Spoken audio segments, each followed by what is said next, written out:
Ah, look who's still standing. Hello to the ones they tried to erase, the names they attempted to bury, the souls they swore would never recover.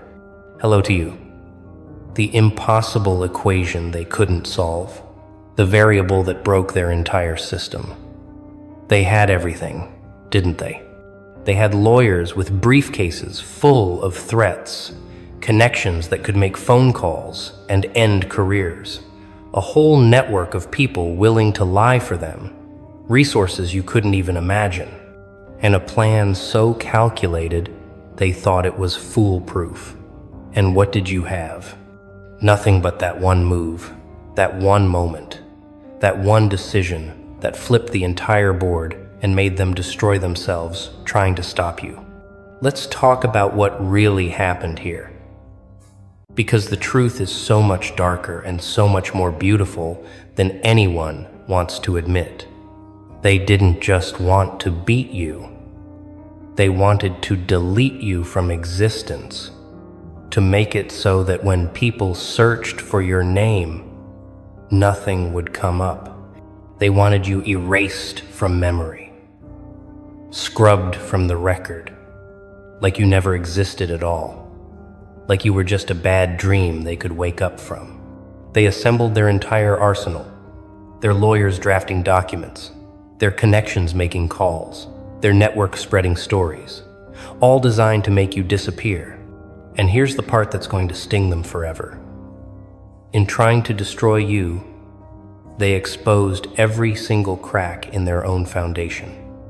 Every lie they'd built their empire on, every weakness they'd hidden behind money and influence. You see, they made a critical miscalculation, one that people drunk on power always make. They assumed you would fight them on their terms, in their courts, by their rules, using their language. They thought you'd panic, scramble, beg for mercy, hire your own lawyers, and try to match them resource for resource. They were ready for that fight. They had prepared for that war. They had strategies and backup plans and contingencies. But you did something they never saw coming. Something so simple and so devastating that it short-circuited their entire operation. You didn't fight back. You didn't defend yourself. You didn't try to match their energy or meet them in their arena. You just existed, loudly, honestly, transparently, and let them destroy themselves in their desperation to stop you. That move, that refusal to play their game, it was surgical precision disguised as surrender. While they were spending hundreds of thousands building cases, you were building something they couldn't touch, truth. While they were coordinating attacks through their network, you were creating something they couldn't corrupt, authenticity. While their lawyers were drafting threats, you were living your life so openly, so undeniably, so documented, that every lie they told about you could be fact-checked in real time. And slowly, painfully, publicly, their entire structure began to collapse under the weight of its own deception. Their connections started distancing themselves, not wanting to be associated with such obvious desperation. Their network began to fracture as people realized they'd been weaponized for a war against someone who wasn't even fighting back. Here's what they didn't understand about power. Real power doesn't need defense. Real power doesn't need lawyers or connections or networks or resources, because real power is simply the ability to exist as yourself while others exhaust themselves trying to make you something else. They had institutional power, the kind that looks impressive on paper, the kind that makes people afraid, the kind that usually works. But you had something far more terrifying. You had nothing left to lose. Nothing left to hide, nothing left to protect, and a person with nothing to lose is the most dangerous opponent in any arena, because they can't be threatened, they can't be bought, They can't be controlled. All you had to do was stand there and be exactly who you were, and their entire empire crumbled trying to knock you down. Let me paint you a picture of what was happening behind the scenes while you were living your life. Their lawyers were in conference rooms, burning midnight oil, drafting and redrafting strategies, trying to find an angle that would stick. Their connections were on phone calls, carefully wording their concerns, trying to mobilize support without seeming too desperate. Their network was in group chats, coordinating stories, making sure everyone had the same talking points. And the entire damn time, you were just posting your truth, living your days, showing up as yourself. And every single time they launched an attack, every single time they tried a new strategy, every single time they thought they had you cornered, your simple existence dismantled it. Not because you were fighting, but because the truth doesn't need a defense strategy. Now let's talk about the specific moment when you made that move, when you did that thing that changed everything. Maybe you don't even remember it as significant. Maybe to you it was just another day, another decision, another step forward. But to them it was the earthquake that brought down their tower. Maybe you decided to speak publicly about something they wanted, kept quiet, not in anger or revenge, but simply as your truth.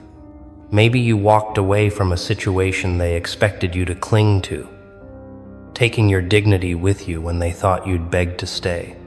Maybe you built something new when they thought they'd destroyed your ability to create. Maybe you forgave them publicly when they expected you to fight back, disarming their entire victim narrative. Whatever that move was, it had one thing in common. It was authentic. And authenticity is kryptonite to people who live behind masks. The lawyers started seeing it first, the way their case was built on quicksand. Every deposition revealed more inconsistencies in the other side's story. Every document they produced had timestamps that didn't match up. Every witness they called contradicted the previous one.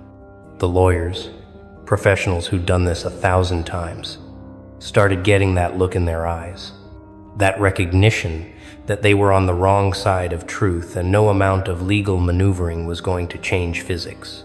Some of them started quietly recommending settlement, suggesting maybe this wasn't the fight to pick. Others just started returning calls slower, billing fewer hours, finding reasons to step back. Because lawyers might be mercenaries, but even mercenaries know when they're being asked to defend the indefensible. And most of them aren't willing to stake their reputation on a losing battle against someone who isn't even fighting back. The connections, those powerful friends who could make things happen, they were next to start backing away. At first, they were all in, making their calls, pulling their strings, using their influence to try to corner you. But then something started happening that people with real power understand immediately. They started looking foolish. Because what does it say about you when you need to mobilize your entire network to stop one person who's just living their life?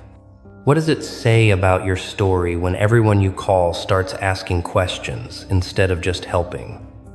What does it say about your character when people with real discernment start seeing through your narrative?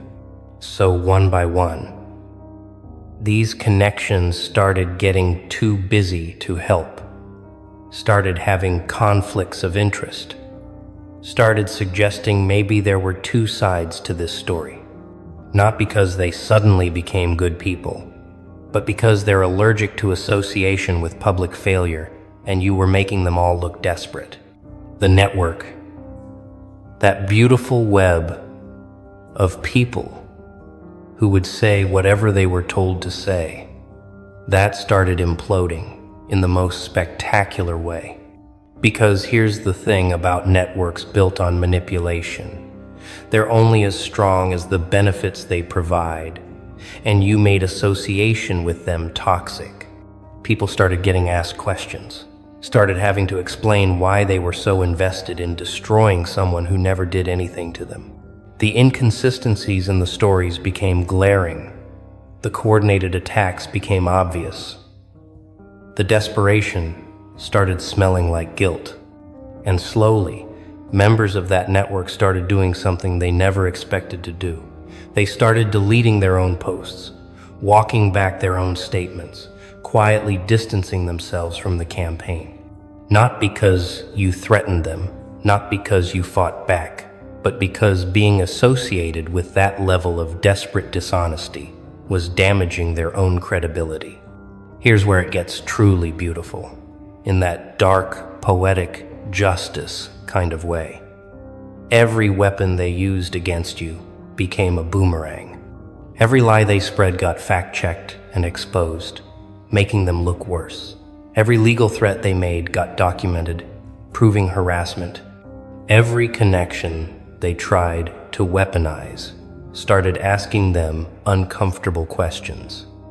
Every member of their network who attacked you publicly now has a permanent record of their participation in targeted destruction. They built a prison for you and ended up locking themselves inside it.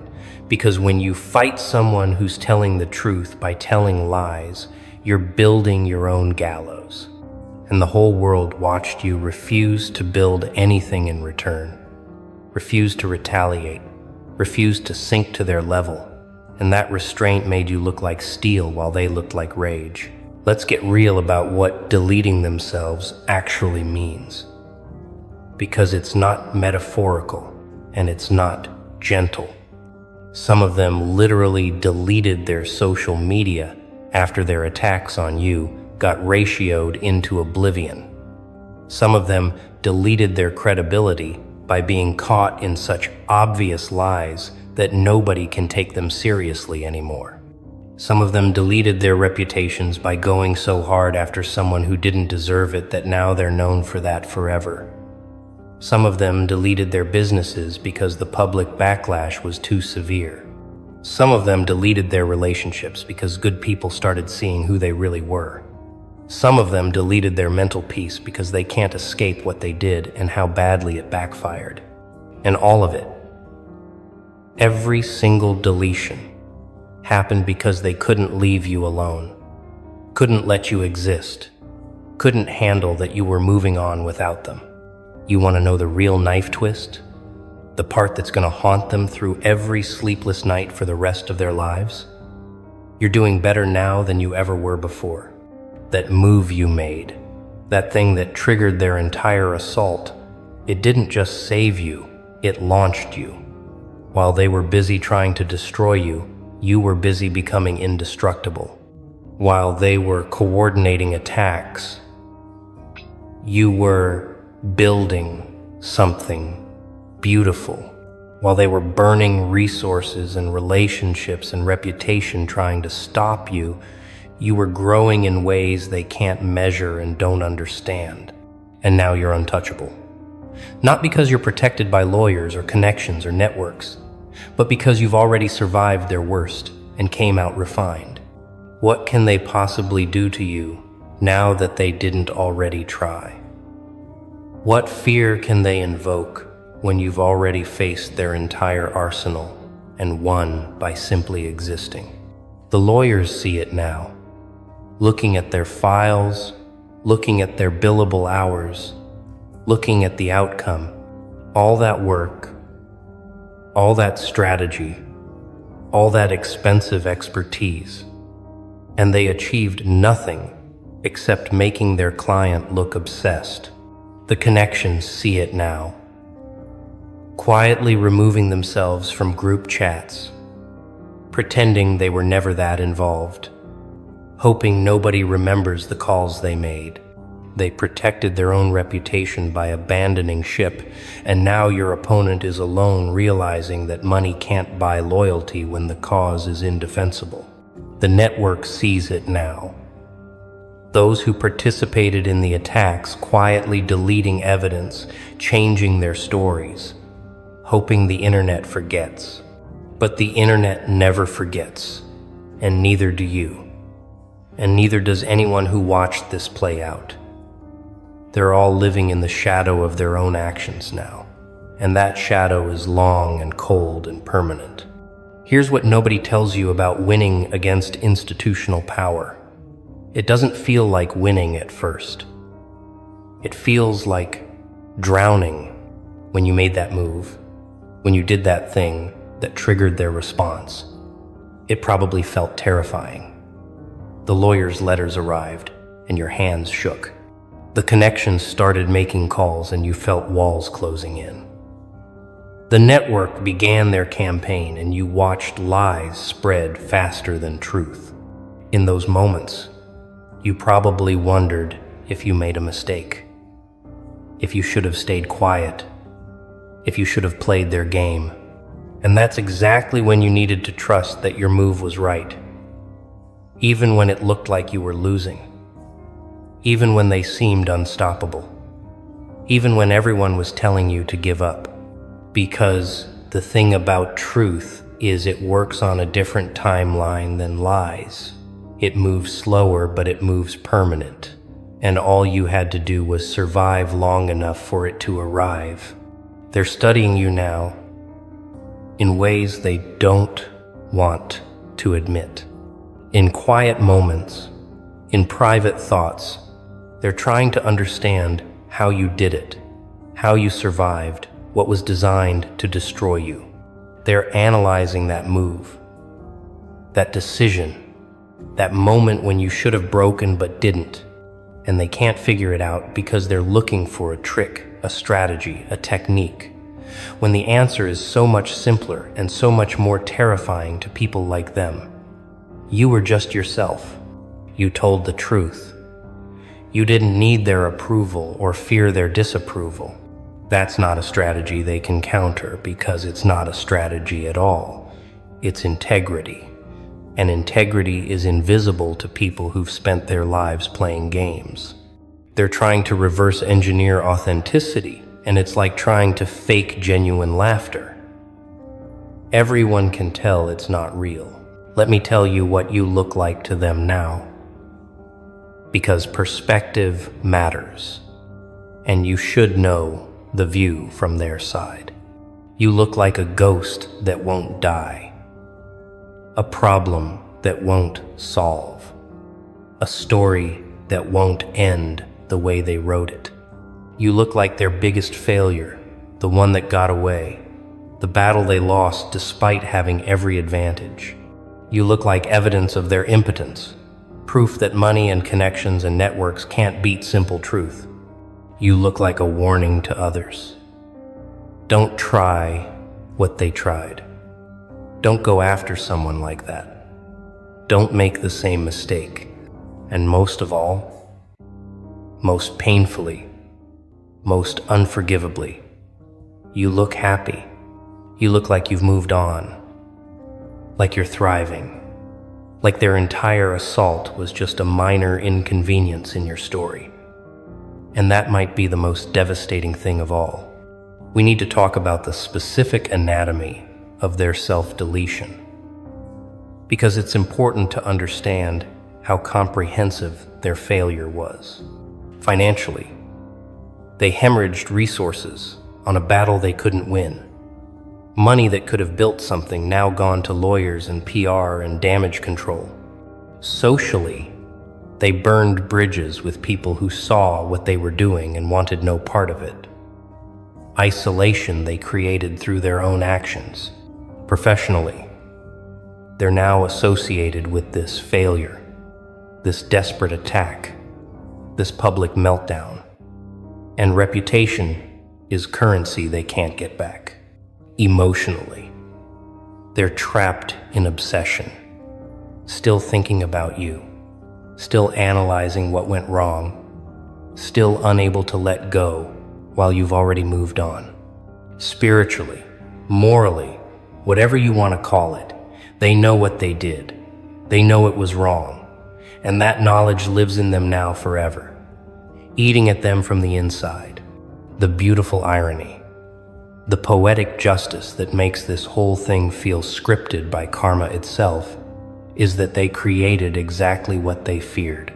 They were afraid of you speaking your truth.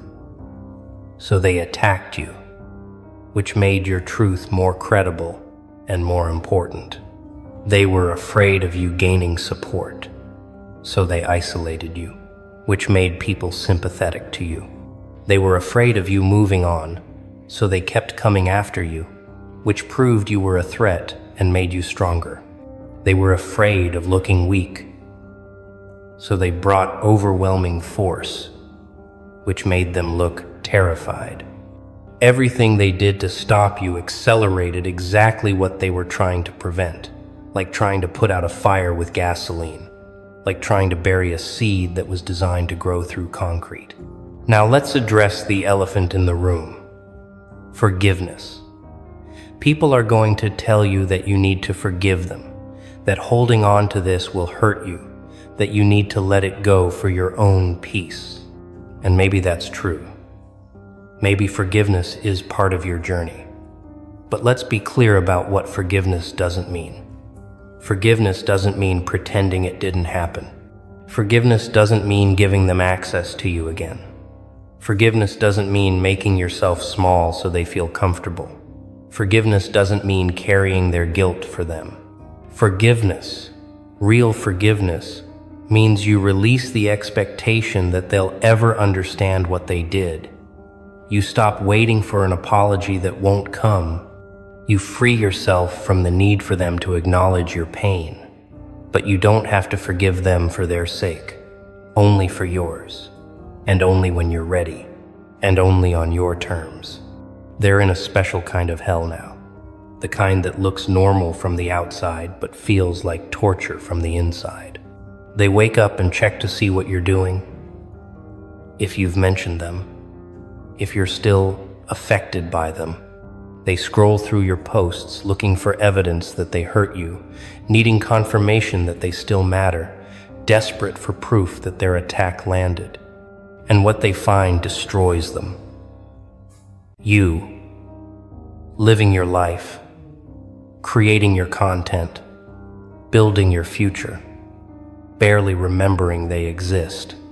They wanted to be your villain, your destroyer, your downfall, and instead, they're just a footnote in your redemption story, barely worth mentioning. That irrelevance, that insignificance, that's worse than any revenge you could have planned, because it's the truth, and they can't argue with it.